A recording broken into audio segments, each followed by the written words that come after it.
My favorite historical figure, Ben Franklin, famously wrote a little essay called The Way to Wealth.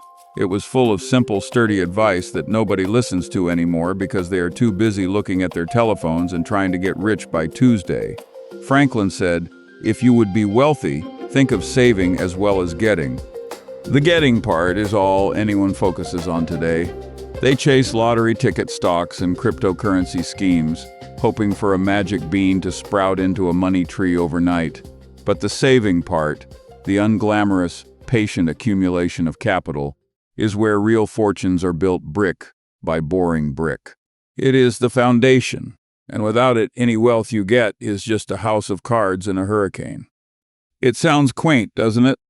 It sounds like something your grandmother would stitch onto a pillow right before you ignore her and go out to max out your credit card on a pair of sneakers that will be worthless in 6 months. I look at the news today, and I see a Lollapalooza of human stupidity on full display. The headlines are screaming about Black Friday deals, urging people who have no money to buy things they do not need, to impress people they do not like. There is a mania in the air, a desperate need to consume that is fueled by envy and facilitated by easy credit. You have people lining up at 4 a.m., trampling over each other to save $50 on a television while paying 25% interest on the credit card they used to buy it. This is not finance. This is a psychiatric disorder. Modern marketing is a finely tuned weapon of psychological warfare, designed to make you feel inadequate without the latest gadget or fashion accessory. It preys on the most basic human insecurity, the fear of being left behind or seen as less than your peers. The credit card companies are just the arms dealers in this war, happily supplying the ammunition for you to shoot yourself in the financial foot. It is a mass delusion where the acquisition of depreciating trinkets is confused with the accumulation of wealth. And while the herd is running toward the shopping mall, I saw another headline that nobody is talking about. It was about a family inheriting a couple of laundromats. Boring, dirty, cash-flowing laundromats. That is reality. The Black Friday crowd is gambling on happiness through consumption, which is a game you are mathematically guaranteed to lose. The question you have to ask yourself is very simple. Do you want to look rich to your neighbors, or do you want to actually possess wealth? Because in my 99 years, I have never seen a man buy his way to freedom. But I have seen plenty spend their way into a cage. Now let me play the advocate for the other side, because I always like to turn the argument over and look at the underbelly. I understand the argument for spending. The economists, those people who have never run a business in their lives, will tell you that consumption drives the economy. They say that if we all stopped buying useless junk, the GDP would collapse, factories would close, and we would be back in the Stone Age. They tell you that inflation is eroding your cash, so you might as well exchange that paper money for hard goods before the price goes up. There is a logic to it if you squint hard enough. There is also the psychological argument, which is the strongest one. Life is hard. You work a job you tolerate to pay bills that never end. Buying that new car or that watch or that vacation gives you a hit of dopamine. It makes you feel successful. It signals to the tribe that you are a person of status. I will even grant you that some debt is useful. If you borrow at 3% to buy a business that returns 15%, you are a genius. If you use leverage to buy a productive asset, you are using a tool. The system is designed to reward people who can handle leverage without going broke. So, the spender's defense is that life is for living, and hoarding money like a miser is a miserable existence. They'll tell you you only live once, which is true, but they use it as an excuse for financial self-destruction. They conveniently forget that your future self will have to pay the bills for the fun your present self is having. True freedom isn't buying an expensive dinner tonight. It's not worrying how you'll afford any dinner next year. And they are right, to a point, that there is no prize for being the richest corpse in the graveyard. If you have the money and you want the toy, buy the toy. I have nothing against enjoying the fruits of your labor, but that is not what is happening. What is happening is people eating the seeds before they have even planted the crop. Let's look at the arithmetic, because the math does not care about your feelings or your social status. If you buy a consumer item on a credit card with an interest rate of 20%, which is standard these days, you are entering into a financial contract that is effectively slavery. Albert Einstein is rumored to have said that compound interest is the eighth wonder of the world. He who understands it, earns it. He who doesn't, pays it.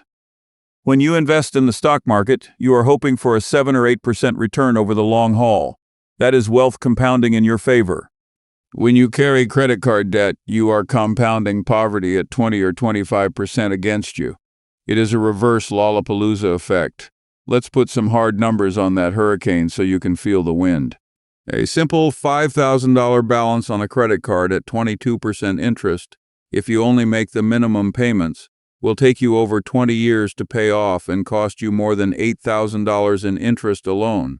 You end up paying for that television or vacation nearly 3 times over, turning a momentary pleasure into a decades-long burden. You are fighting a mathematical headwind that is a hurricane. There is no investment genius in the world, not me, not Warren, who can consistently generate returns to outpace a 25% drag. If you are carrying high-interest debt, you are effectively shorting your own future. You are betting that you will somehow out-earn a rate of return that doubles the debt every 3 or 4 years. Now, compare that to the story I mentioned earlier, the family with the laundromats. A laundromat is not sexy. You cannot wear a laundromat to a cocktail party. You cannot drive a laundromat to impress your high school rival. But a laundromat is a machine that sits there and collects money. It provides a service people need regardless of whether the economy is booming or busting. It is a productive asset. It produces cash flow. The television you bought on Black Friday produces nothing but dust and a higher electric bill. It is a consumption asset. The great tragedy of the American middle class is that they are experts in acquiring consumption assets and novices in acquiring productive assets. A productive asset is anything that puts money into your pocket, like a share of a good business, a rental property, or even a well-written book that generates royalties. A consumption asset is anything that takes money out of your pocket, which includes your fancy car, your boat, and even the house you live in if you're not careful. The goal is to have your productive assets generate enough income to pay for your consumption assets, not the other way around. They work 40 hours a week to buy things that go down in value, financed by debt that goes up in value. It is a hamster wheel of absolute insanity. You have to learn how to defer gratification. You have to have the discipline to say, I will not buy the shiny object today so that I can own the machine that makes the shiny object tomorrow. This is not new. This is the oldest lesson in history. And yet, every generation has to touch the stove to see if it is hot. Let me tell you about the Vanderbilts. Cornelius Vanderbilt was the richest man in America. He built a shipping and railroad empire that was unimaginable in scale. When he died in 1877, he left a fortune worth more than the U.S. Treasury held at the time. He told his son, "Any fool can make a fortune. It takes a man of brains to hold it." Well, apparently, there were not many brains in the later generations. Within 50 years, just 50 years, the vast majority of that fortune was gone. How did it vanish? Did the railroads disappear? No. Did the economy collapse? No. It was consumed. It was spent on mansions that were too big to maintain, parties that lasted for days, and a lifestyle that demanded constant liquidity. They built summer cottages in Newport with 70 rooms that were used for 6 weeks a year, each one costing a fortune in staff and upkeep. They threw balls where the party favors were literally diamond bracelets, trying to outdo one another in a spectacle of competitive wastefulness. They were the ultimate Black Friday shoppers of the Gilded Age, succumbing to what I call the misery of keeping up with the Joneses. Actually, in their case, they were the Joneses, and they were trying to keep up with their own egos. In 1973, there was a Vanderbilt family reunion. 120 descendants gathered. There wasn't a single millionaire among them. From the richest family in the world to zero in a couple of generations. Why? Because they understood consumption, but they forgot about production. They forgot the power of the negative compound. They treated the capital like income. Income. Trees do not grow to the sky, but stump grinding happens very quickly. If the richest family in history can spend their way to zero, do you really think you can beat the odds with a Visa card and a subscription to Amazon Prime? It is arrogance. It is the arrogance of thinking the rules of arithmetic do not apply to you. You have to invert the problem. If you wanted to guarantee a life of misery and financial stress, what would you do? You would ignore your earning power and focus only on your spending desires. You would buy things to impress strangers. You would finance it all at high interest rates. And you would never own a piece of a business. You would blame everyone but yourself for your situation. The government, the economy, your boss, the 1%. You would adopt a victim's mindset, believing wealth happens to other people, not that it is systematically built through discipline.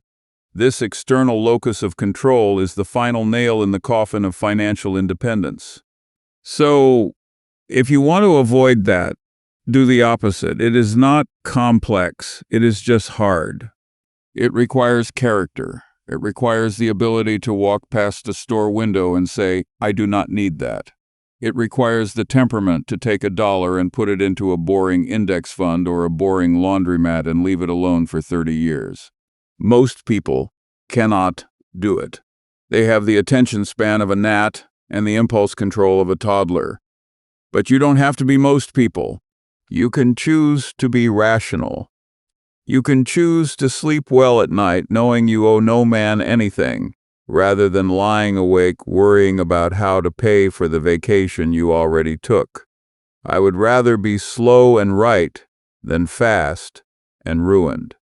Stay rational. And for God's sake, stay out of the shopping mall. I'm Charlie Munger.